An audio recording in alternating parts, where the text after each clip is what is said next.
Aujourd'hui, c'est football champagne. Café pour moi. La France, l'Allemagne, le Portugal, l'Espagne jouent ce samedi. Bon, et la Pologne aussi. Ah oui, carrière Robert. Sur ces 5 grosses nations, Antoine Griezmann était éligible pour jouer pour 4 d'entre elles, car Mossio a des origines. Et c'est pas le seul. Voici 5 stars de l'Euro qui ont des origines improbables. Numéro 1, Cristiano Ronaldo. Tu sais tout sur CR7, enfin presque, et c'est sûrement grâce à nous. Merci beaucoup. Sa mère qui voulait avorter, son père décédé d'alcoolisme, son problème au cœur aussi plus jeune, etc., etc. Mais je parie que tu ne savais pas que Cristiano Ronaldo avait des racines africaines. Son arrière-grand-mère paternelle, Isabelle Rosa, était du Cap-Vert. Elle a quitté son pays à 16 ans pour s'installer à Madère. Elle a donné naissance au père du père de CR7 qui a donné naissance au père de CR7 qui, bon vous avez compris. Que dire? Tout cela nous a mené à la naissance de Cristiano Ronaldo dos Santos Aveiro. Numéro 2, Kylian Mbappé. Pareil, on connaît la vie par cœur de Kylian Mbappé. Faut le faire ça quand même. Hein. On sait qu'il avait le choix entre l'équipe de France et les Lions indomptables du Cameroun, de par son père né à Douala. En revanche, il avait aussi la possibilité de jouer pour l'Algérie car sa mère est algérienne. T'imagines Mahrez et Mbappé ensemble? Ah non, je préfère pas. J'ai trop peur pour les latéraux adverses, je préfère pas imaginer.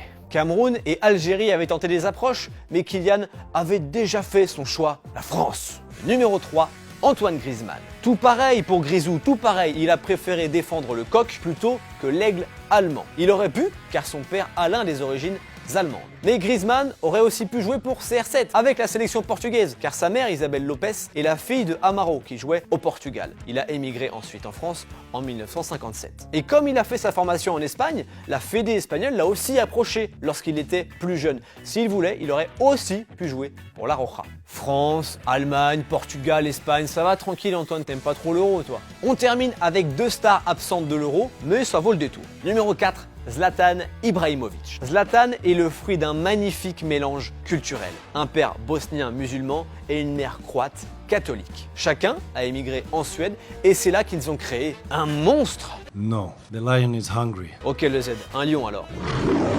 Et le lion aurait donc pu jouer pour la Bosnie ou la Croatie. Numéro 5, Virgil van Dijk. Le géant de Liverpool est né à Breda, aux Pays-Bas. Son père a quitté sa famille lorsqu'il avait seulement 12 ans. C'est donc avec sa mère, qui vient du Suriname, que le garçon s'est battu pour réussir dans la vie. Le Suriname a longtemps fait partie du royaume des Pays-Bas avant de devenir indépendant en 1975. Wijnaldum, Kluivert, Davids, Gullit, Seedorf en sont tous originaires d'ailleurs. On a reçu Adil Rami en interview et il nous a raconté qu'N'Golo Kanté c'était un marrant aussi, pas qu'un mec timide. Bon, le truc, c'est que les blagues, c'est pas sa spécialité. Il faut savoir qu'il rigole quand même. Il rigole.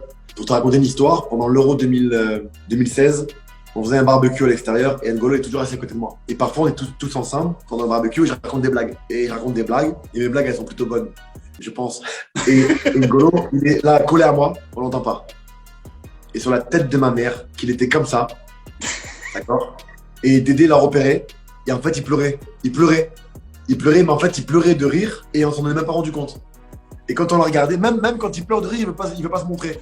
Et on a commencé à rigoler, on l'a regardé. Et en fait, là, il a commencé à se lâcher. Ah, alors, la fameuse blague, parce que là, j'attends Adil, hein, on est samedi, je suis en week-end. Et à un moment donné, tout le monde dit N'Golo, t'as pas une blague. Il dit oui, j'ai une blague. Il commence sa blague. Sur la tête de mes enfants, que c'est une vraie histoire.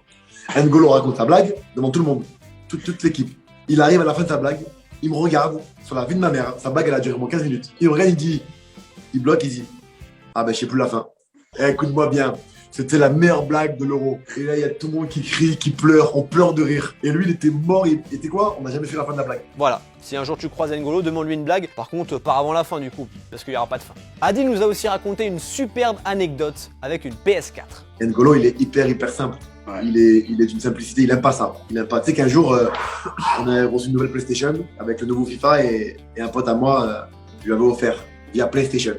Mais il a pas accepté. Non, il a dit je veux pas. Je dis tu l'as l'autre, je vais l'offrir qui tu veux. Il m'a dit non, je veux pas. Je dis pourquoi tu m'offres un cadeau? J'ai fait quoi pour le mériter? Je dis c'est PlayStation pour nous, pour pas qu'on s'ennuie pendant l'Euro. Il m'a dit je veux pas. Moi je sais pourquoi N'Golo il veut pas qu'on lui offre des plays avec FIFA.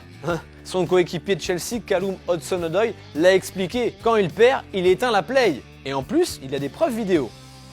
The guy quit. I'm 4-0. Not even half time. What do you mean? Ah là là, sacré N'Golo. Allez, cadeau, une vidéo de Kanté qui perd et Diego Costa qui fait du Diego Costa. Ça c'est o jogo. Vamos. L'Angleterre a concédé le nul contre l'Écosse chez elle à Wembley vendredi soir. Alors forcément, les Écossais, ils étaient comme ça. Voilà, ça célébrait, puis ça envoyait les petits tacles aussi un petit peu. Hein. The England team, they're worth millions and millions of pounds. Our guys, they just do their best for Scotland. Dans le camp anglais, ça faisait un peu la tronche, hein, tu t'imagines bien. Ça a même sifflé côté fan anglais. Alors tu sens bien que la finale à Wembley, le 11 juillet, elle est loin dans la tête du sélectionneur anglais Gareth Southgate. Très très loin. No, I think our fans are entitled to react however they want. We're disappointed with our own performance and I totally understand their reaction. We're expected to beat Scotland. They'll be frustrated by that. In the end, we've got to live with that and deal with that. Hello darkness, my old friend. Côté anglais, il y avait aussi de l'amertume, hein, pas que de la tristesse, hein, et notamment envers le sélectionneur, logique. If I'm honest, I think it was poor. I think Southgate got it wrong at the start. He should have started Grealish. He didn't start last game, so he would have been fresh. And I think we lacked that creativity. Vendredi soir, il n'y a pas que les fans qui ont critiqué les choix du sélectionneur anglais. La légende d'Arsenal, Ian Wright, était aussi bien saoulé par ce match. Il a détruit les choix du sélectionneur, tout simplement. Appelons un chat un chat. Pourquoi a-t-il sorti Phil Foden? Pour moi, il n'y a aucune raison qui justifie de le faire sortir. C'est très décevant. Vous avez quelqu'un comme Jadon Sancho sur le banc. 15 buts, 20 passes décisives par saison, et on ne le voit même pas. Nous devons créer. Il a notamment anticipé les critiques sur Harry Kane qui n'a toujours pas marqué avec les Three Lions depuis 4 matchs. Et là encore, on sent qu'il en a après Southgate. Nous pourrions parler d'Harry Kane et des occasions qu'il aurait pu avoir ou dû avoir. Mais en avons-nous vraiment créé assez? Nous sommes censés être les favoris pour gagner le tournoi? Eh bien, je suis gêné pour nous aujourd'hui. Et ben bon week-end, Gareth.